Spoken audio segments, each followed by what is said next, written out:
नमस्कार, स्वागत है आपका पीताम्बरा परिवार में।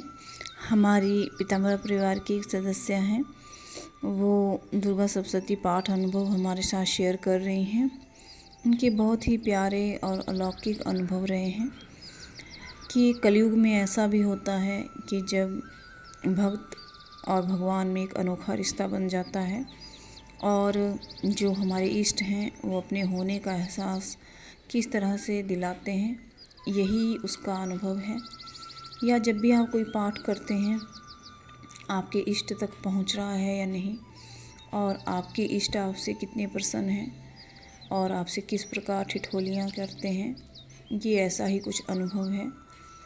ऐसे अनुभव हमारे पास आते रहते हैं और लोग सुनते भी हैं, लेकिन इसमें तनिक मात्र भी संशय नहीं है कि अगर आप कोई भी साधना या दुर्गा सप्तशती पाठ या 10 महाविद्याओं में से कोई एक साधना या भोले बाबा की साधना, विष्णु भगवान की साधना, श्री राम साधना या किसी भी किस्म की कोई साधना पूरे मनोयोग के द्वारा करते हैं, तो निश्चित ही आपको लाभ प्राप्त होते हैं, सिद्धि भी मिलती है। लेकिन एक अनोखे और अलौकिक अनुभव जो होते हैं, उनका वर्णन करना मुश्किल है।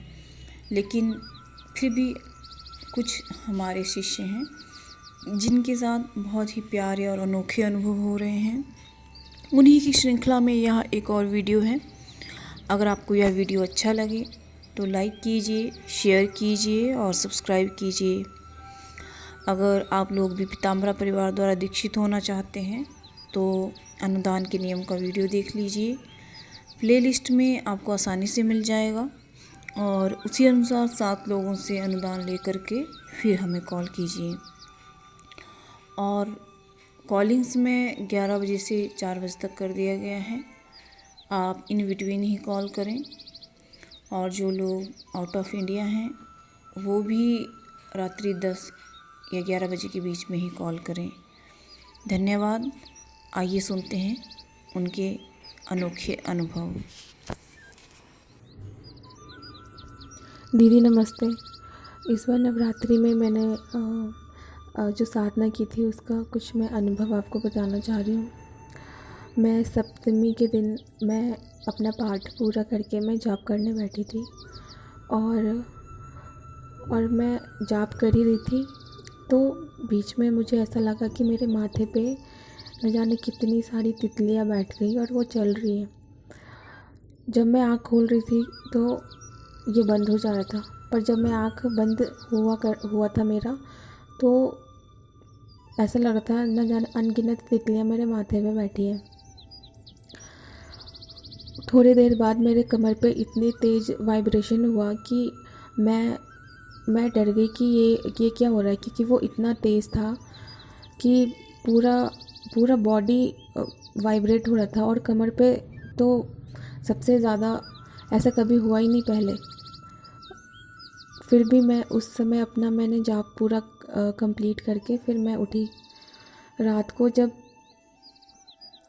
मैं जाप करने बैठी थी तो ऐसा ही हो रहा था कि मेरे माथे पे कोई ठंडी ठंडी हवा आ रही थी और मेरे आँख के अंदर बहुत ठंड सी लग रही थी। आँख के अंदर बहुत ही ठंडक सी महसूस हो रही थी। ये पहली बार ऐसा हुआ था। और माथे पे तितलियाँ बैठी है, मेरे नाक पे बार बार गुदगुदी सी हो रही थी और मैं बार बार उस चीज़ को इग्नोर कर रही थी, फिर भी बहुत गुदगुदी सी हुई जा रही थी नाक में और माथे पे भी गुदगुदी हुई जा रही थी। बीच में फिर मुझे ऐसा लगा मेरे कपड़े कोई खींच रहा है।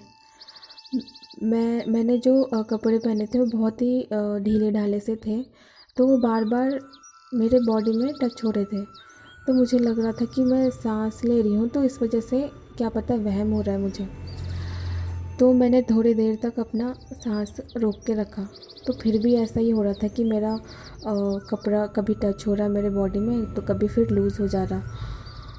तो मैंने बीच में आँख खोल के मैंने अपने नीचे देखा, तो मैं बहुत तेज़ डर गई, क्योंकि वो कपड़ा आगे की तरफ जा रहा और फिर पीछे की तरफ हो रहा है। ऐसा लग रहा था कोई खींच रहा है फिर छोड़ रहा है। तो मेरे उस टाइम हाथ पैर बिल्कुल ठंडे हो गए, मैं बहुत तेज़ डर गई और मेरी माला पूरी नहीं हुई थी। तो मैंने सोचा कि नहीं, मैं अब नहीं कर सकती, अब मुझे उठना चाहिए। फिर मैं उठने ही वाली थी तो पता नहीं मैं क्यों रुक गई और मैंने फिर बैठ के मैंने कहा, मैंने माता का, मैंने तो कवच का पाठ किया है, मुझे ऐसा कुछ बुरी चीज़ तो नहीं छू सकती, अगर ये होंगी तो कुछ अच्छी ही होंगी। फिर मैंने अपना माला पूरा किया। पर दीदी, मुझे संतुष्टि बिल्कुल भी नहीं हुई। पता नहीं मैं क्यों बहुत ही दुखी हो गई, क्योंकि मुझे ऐसा लग रहा था कि मेरी पूजा जो है सफल नहीं हुई। पता नहीं दीदी, आगे आप बताइएगा। आप बिल्कुल भी परेशान ना होइए, क्योंकि आपके जो अनुभव हैं और पहले भी हम आपके अनुभव लोगों को बता चुके हैं। इसका सिर्फ एक ही मीनिंग निकलता है कि माँ की कोई सेविका, गणिका या कोई योगिनी शक्ति आपके साथ रहती हैं और वो आपके साथ ठिठोलियाँ करती हैं।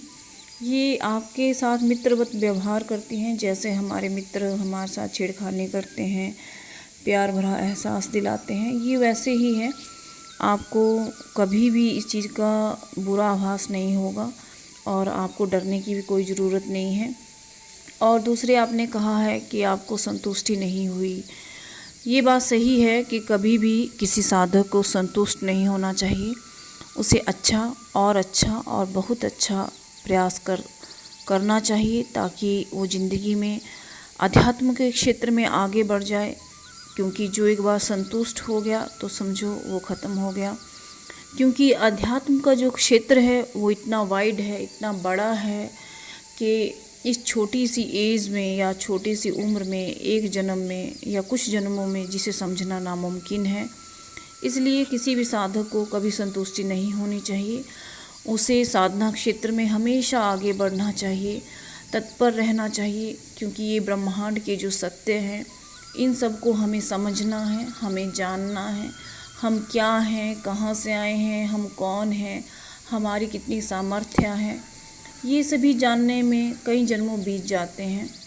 और आप वैसे भी चिंता मत कीजिए और अपनी साधना क्षेत्र में आप अग्रसर होते रहिए, आगे बढ़ते रहिए, पूरे मनोयोग और प्रेम के साथ साधनाएं करते रहिए। धन्यवाद।